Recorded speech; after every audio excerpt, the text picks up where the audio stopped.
గొడ్డల party అధ్యక్షుడికి ప్రతి ఇష్యూని రాజకీయం చేయడం అలవాటైపోయింది. ఈరోజు ఫీడ్ మేనిఫెస్టోస్ ఫీడ్ ధరలు పెంచారు. మొదట ఫీడ్ ధరలు పెంచేటప్పుడు నేనే స్పష్టంగా ఆదేశాలు ఇచ్చి ఎప్పుడా సంబంధం లేకుండా ఫీడ్ ధరలు పెంచడానికి వీలు లేదని చెప్పి ఇమీడియట్ గా స్టాప్ చేయించాను. తరువాత ఎప్పుడా కమిటీ మీటింగ్ పెట్టి ఫీడ్ మేనిఫెస్టోస్ కి రైతులకి కూర్చోబెట్టి 6 గంటల సేపు విజయవాడ కమిషనరేట్ లో సమావేశం పెట్టాను. ఫీడ్ ధరలు పెరుగుదల ఎందుకు వచ్చింది, గవర్నమెంట్ తో చెప్పకుండా ఎందుకు పెంచవలసి వచ్చిందని చెప్పి స్పష్టంగా అన్ని విషయాలు డిస్కస్ చేశాం. రైతుల ఇబ్బందులు చెప్పారు, ఫీడ్ మేనిఫెస్టోస్ వాళ్ళ ఇబ్బందులు చెప్పారు. ఈరోజు యుద్ధం జరగటం వల్ల రా మెటీరియల్ రేట్లు విపరీతంగా పెరిగాయి. ఇది అందరికీ తెలిసినటువంటి విషయమే.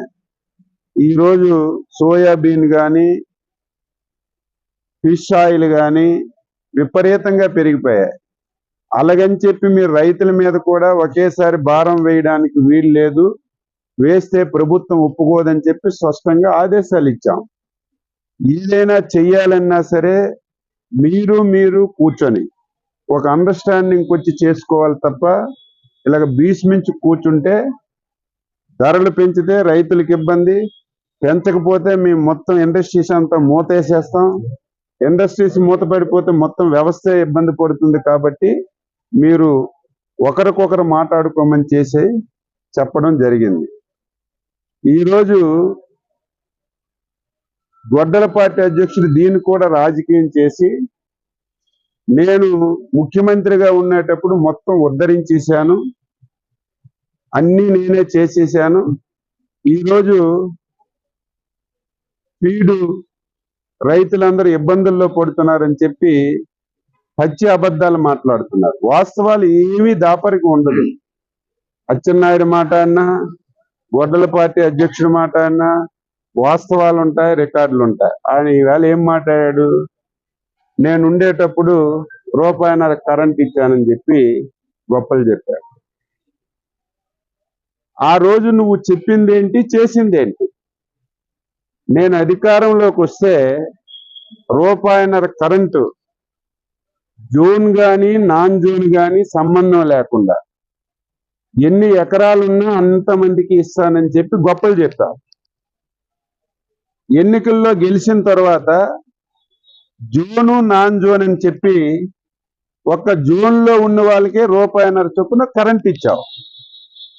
నాన్ జోన్ వాళ్ళకి కానీ 10 ఎకరాలు ఉన్నటువంటి రైతులకు కానీ నెత్తి నోరు కొట్టుకున్న 5 సంవత్సరాలు వాళ్ళ గురించి మాట్లాడినటువంటి దాఖలాలు లేవు. ఈరోజు మేము నువ్వు ఉండేటప్పుడు ఇచ్చినటువంటి జోన్లో ఎంతమందికి ఇచ్చావో అంతమందికి ఇస్తూ నాన్ జోన్లో ఉన్నటువంటి రైతులకి ఈ 10 ఎకరాలు ఏవైతే నిబంధనలు ఉన్నాయో అన్నీ తొలగించి అందరికీ రూపాయన్నర కరెంట్ ఇస్తున్నాం. దట్ ఈజ్ ఎన్డీఏ ప్రభుత్వం, చంద్రబాబు నాయుడు. ఎవరు రైతులకు మేలు చేస్తున్నారు? నువ్వు ఉండేటప్పుడు సంవత్సరానికి 750 కోట్లు పవర్ సబ్సిడీ ఇచ్చేవాడు. నేను 57 మాసాల్లో 3300 కోట్లు ఇచ్చానని నువ్వు గొప్ప చెప్తున్నావు. ఈరోజు ఎన్డీఏ ప్రభుత్వం ఒక్క సంవత్సరానికే ఈరోజు రొయ్యలకి రైతులకి 1170 కోట్లు ఒక సంవత్సరానికి సబ్సిడీ ఇస్తున్నాం. ఇది రైతులు పక్షపాతిగా ఉన్నటువంటి ప్రభుత్వం. నీ ల్యాబ్లు పెట్టానన్నావు, సిగ్గుసేటు. పేరుకే ల్యాబ్ తప్ప ఆంధ్ర రాష్ట్రంలో ఒక్క ల్యాబ్ లేదు, ఒక్క ఐటెం కూడా లేదు. ఛాలెంజ్ చేస్తున్నావు, ఇప్పుడైనా నువ్వు సెలెక్ట్ చేసుకో. నువ్వే కదా ఈరోజు రైతు సేవా కేంద్రాలు పెట్టావు, ఆ రైతు భరోసా కేంద్రాలు పెట్టావు. ఈరోజు మాట్లాడుతున్నాడు, నేను ఉండేటప్పుడు అన్ని రైతు భరోసా కేంద్రాల్లో ఈ టెస్టింగ్ ల్యాబ్స్ పెట్టానని. నువ్వు ఒక గ్రామం ఎంచుకో, నువ్వు ఏ గ్రామానికి రమ్మంటే ఆ గ్రామానికి వస్తాం. ఒక్క దగ్గర ఒక ల్యాబ్ లేదు, పేరుకే ల్యాబ్స్. పచ్చి అబద్ధాలు మాట్లాడుతున్నావు. నేను అందుకే మాటకి ఈరోజు విదేశాల్లో ఏదైతే మనకి రేట్లు పెరుగుతాయని విపరీతం పెంచేస్తున్నారు. తగ్గినప్పుడు తగ్గించడం లేదు. రైతులు చెప్పింది కూడా వాస్తవం. అందుకే నేను ఒక స్టెప్ ముందుకేసి ముఖ్యమంత్రి గారి ఆదేశాలతో ఈరోజు పౌల్ట్రీ ఉంది. పౌల్ట్రీ కూడా ధరలు పెరుగుతాయి, తగ్గుతాయి. వాళ్ళ కమిటీ ఉంది, మా దగ్గరికి రారు. ఇండస్ట్రీస్ వాళ్ళు, పౌల్ట్రీ రైతులు కూర్చుంటారు. ధరలు పెరిగితే పెంచుతారు, తగ్గిస్తే తగ్గించుకుంటారు. ఈరోజు పామాయిల్ ఉంది, ధరలు పెరిగితే పెరుగుతాయి, తగ్గించుకుంటే తగ్గించుకుంటారు. ఈరోజు ఈ రొయ్యల ఫీడ్ గురించి కూడా ఫస్ట్ టైం దేశంలో ఎక్కడ వేయలేదు. నిన్ననే జీవో ఇచ్చాను, కమిటీ వేశాను. ప్రభుత్వానికి సంబంధం లేదు. ఇక నుంచి ఫీడ్ మేనిఫెస్టోస్ కేంద్ర ప్రభుత్వం అధికారులు, రాష్ట్ర ప్రభుత్వం అధికారులు, రైతులు కలిసి ఒక కమిటీ వేసి ఎప్పుడైనా సరే ధరలు పెరిగితే కూర్చొని ఎందుకు పెరిగింది, ఎంత పెంచాలి, ఒకవేళ ధరలు తగ్గితే కూడా ఎంత తగ్గించాలని వాళ్ళలో వాళ్ళే మాట్లాడుకొని ఏర్పాటు చేసుకునే విధంగా ఫస్ట్ టైం ఒక కమిటీ కూడా వేసి నిన్ననే జీవో ఇచ్చాను. తప్పనిసరిగా ఇది రైతుల పక్షపాతం ఉంటుంది. రైతులు కూడా ఒప్పుకున్నారు ధరలు పెరిగాయి, కొంత ఇబ్బంది ఉందని.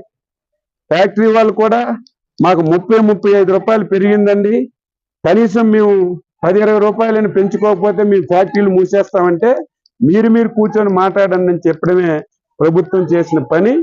అదేవిధంగా ఈ ధరల పెరుగు వల్ల రైతులు నష్టపోతున్నారని, ఈరోజు ఆర్థికంగా ఇబ్బందులున్నా జోను నాన్ జోన్ సంబంధం లేకుండా, ఎకరే సంబంధం లేకుండా ప్రతి రైతుకి ₹1.5కి కరెంట్ ఇచ్చే కార్యక్రమాన్ని ఎన్డీఏ ప్రభుత్వం ముఖ్యమంత్రి గారు తీసుకున్నారు. ఇవి వాస్తవాలు. గొడ్డల పార్టీ అధ్యక్షుడు వాస్తవాలు తెలుసుకోవాలి. ప్రతిదీ రాజకీయం చేసి ఇష్టం వచ్చినట్టుగా మాట్లాడితే ఎవరు ఊరుకునే ప్రశ్న లేదు. నేను చెప్పింది వాస్తవం. ఎవరు ఎక్కడ అడిగినా సరే సమాధానం చెప్పడానికి సిద్ధంగా ఉన్నాం.